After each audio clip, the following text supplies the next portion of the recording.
So what's up guys, nandito tayo ngayon sa Crosswind na to. Naalala nyo si Nad, sinamit natin. Ayun o, nandyan na yung dashcam niya. Tara, katukin natin sila dito para ma-demo natin yung product. So katukin natin. Knock knock! Knock knock po. Uy, hello Nads! Hi! Sino to? Sorry. Sige, pa-video ako ya. Okay lang. Thank you.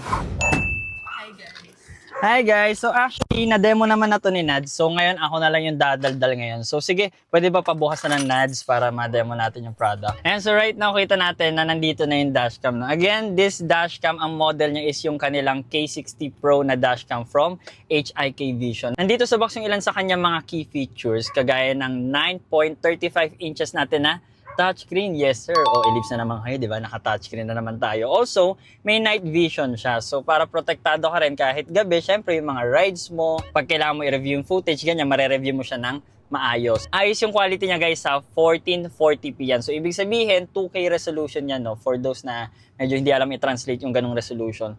Also, syempre, adjustable yan. Meron yan sa rear, and syempre, meron yan sa front. So, yan, pwede siyang sabay kung gusto niyo makita yung harap, tas likod. Depende niya sa trip niyo, syempre. Also, may loop recording din siya. Dual recording kagaya nito. So, kahit ano naman yung i-view mo dyan, parehas yan na nagre-record harap-likod. Also, may collision recording siya. So, ibig sabihin, kapag nabangga ka, automatic niya ilalak yung footage para safe yung evidence mo, okay? Also, meron siyang parking aid. So, ito yung pinaka-parking aid niya, no? Kita niyo may tatlo diyang ilaw, just like sa stoplight, syempre. Green means go, pwede pa. Sa yellow, prepare to stop. And syempre, pag red, ibig sabihin nun, malapit ka nang dumikit. Kagaya ng motor na yan, no? Malapit siya sa red. So, stop ka na. Huwag mo nang i-atras pa kung ayaw mo matrasan yan.